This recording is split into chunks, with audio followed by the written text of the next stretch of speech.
दीपक भाई एगो बात कहल गई बा कि मौसम की तरह बदलना पड़ता है, जमाना जिधर चले उधर चलना पड़ता है।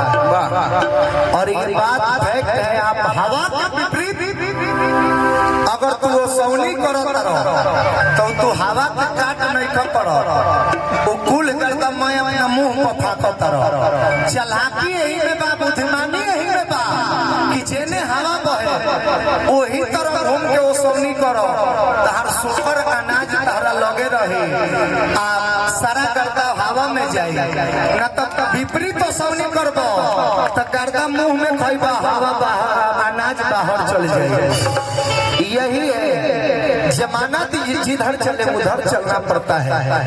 आज के डेट में रोशन आज प्रदुमन परदेसी ऐसा जोड़ी बनाया है कि वैसा कोई कलाकार नहीं है कि जिस मंच पे रोशन आज प्रदुमन परदेसी खड़ा हो जाए।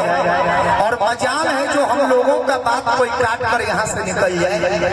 मैं मान जाऊंगा कि वो माई का लाल है, कोई माई ने उसे जन्म दिया है कि जो इस जोड़ी का बात काट कर यहाँ से चला गया। नहीं बाबू, मैं तो शुभकामना देता हूँ, आप लोग ऐसे छाए रहिए, आप लोग खूब आगे बढ़िए, आप लोग को देखता रहता हूँ, मैं खुश रहता हूँ। देखना पड़ेगा दीपक भाई, वो जमाना है, वो हम लोगों ने क्रिएट किया है, वो माहौल वो लोगों ने नहीं बनाया है। रोशन और प्रदुमन ने वो माहौल क्रिएट किया है जिसको देखकर लोग फॉलो किया है और उस रास्ते पे चलने के लिए मजबूर हुआ है।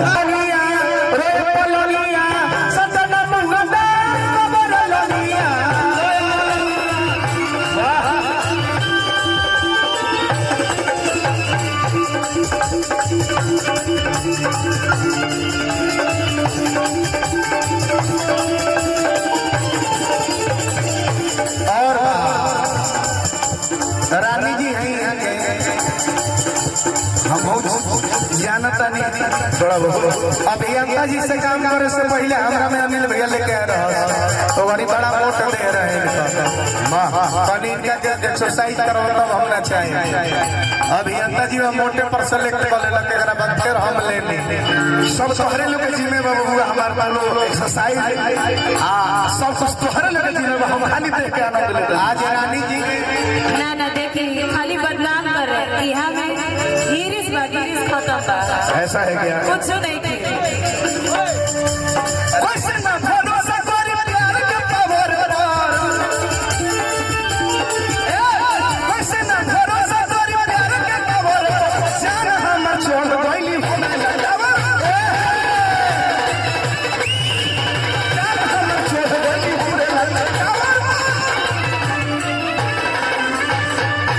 कमरियों से पटर बोला लूंगा, कमरियों से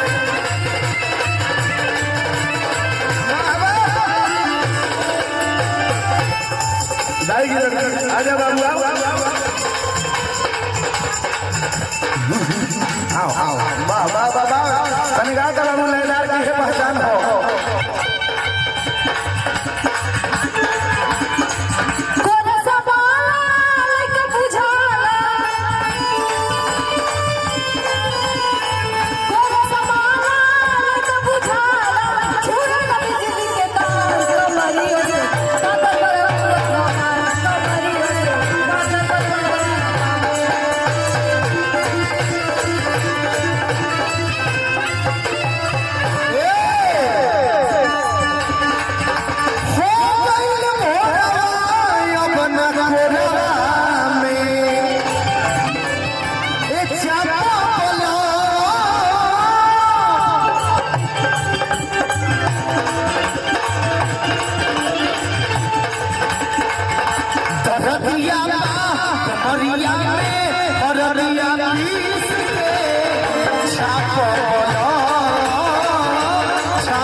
सत्यम बाबू शिवान के घर से पुरस्कार दिहनी अभिनंदन दादा और बोके बुझाई हमरा प्यार का कहाना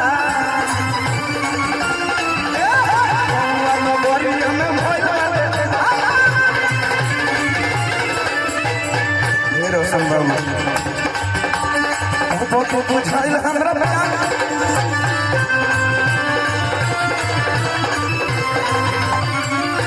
और क्या हम ही चढ़ल मन सब नजर ओहो हम ही चढ़ल मन सब नजर जान हम छोड़ गई हमरे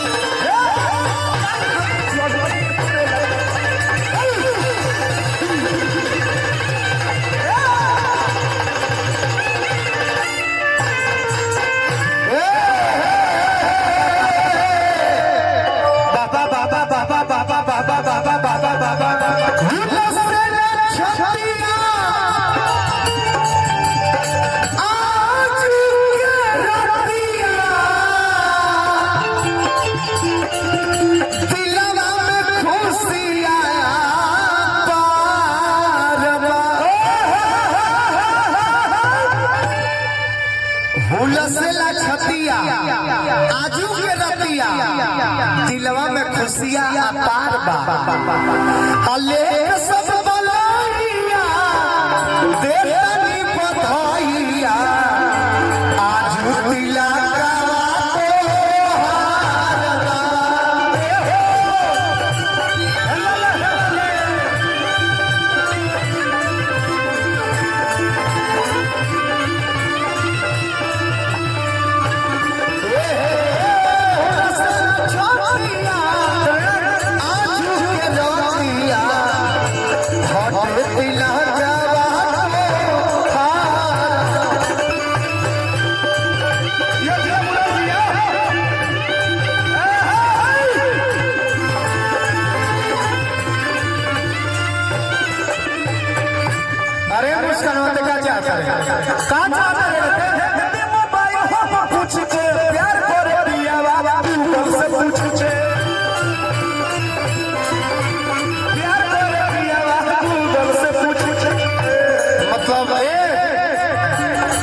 ओरिजिनल बात बोलते का चाहता है हम तोरा का डिस्टर्ब कर लिया दीपक दिल्ला डिस्टर्ब कर लिया है रोशना डिस्टर्ब कर लिया है तो का दिक्कत बनाचत काहे नहीं फंसा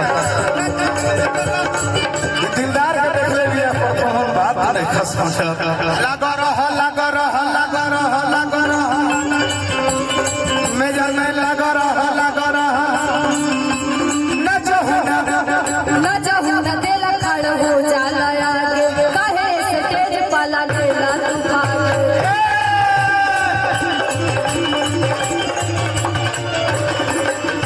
ना चाहू ना दिल खड़ हो जाला काहे स्टेज पाला देला तू खड़ा हो जाला आगे काहे सपन अपना धीरा पैसा काट के बतो सुनाना अपना धीरा पैसा काट के बतो की गोरी तोरी तोरी रे कमरिया गोरी तोरी तोरी रे कमरिया हिलेला तो डोले जिया गोरी तोरी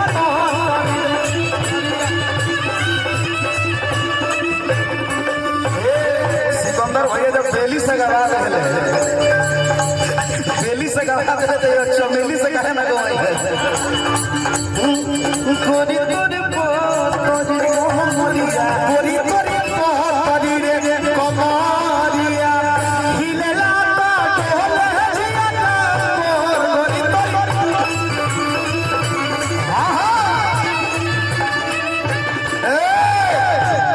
दीपक भाई